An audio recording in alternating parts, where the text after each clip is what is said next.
অনেক জায়গায় দেখা যায় কিছু সংসার আছে, কিছু পরিবার আছে, ঝুট ঝামেলা লেগেই থাকে বা অর্থেরও অভাব থাকে।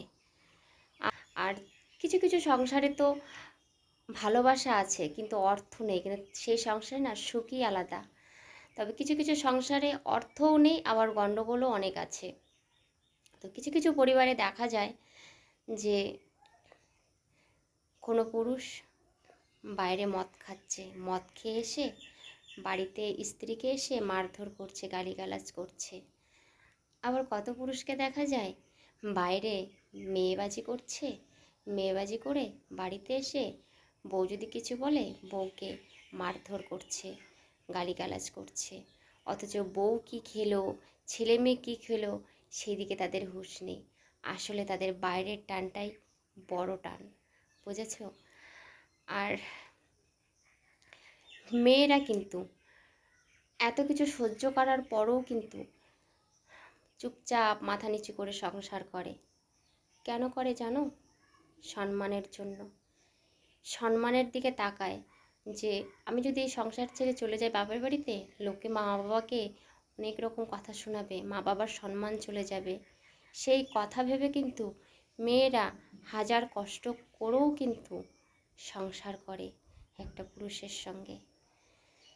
তারা অনেক কষ্ট বুকের ভিতরে চেপে রাখে যে স্বামী তাদের, যে স্ত্রীরা যে স্বামী পেয়েছে সে তার মর্মটা বোঝে।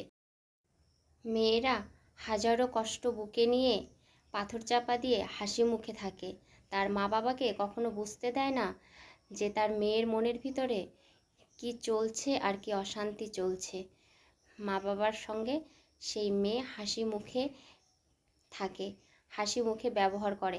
সেই মেয়ের ছেলে মেয়েকেও বুঝতে দেয় না যে তার মায়ের মনের ভিতরে কি চলছে। ছেলে মেয়ের সামনেও হাজার কষ্ট বুকে চেপে রেখে ছেলে মেয়ের সামনেও হাসি মুখে থাকে, কারণ সেই ছেলে মেয়েটা যেন কষ্ট না পায় যে তার মা কষ্টে আছে।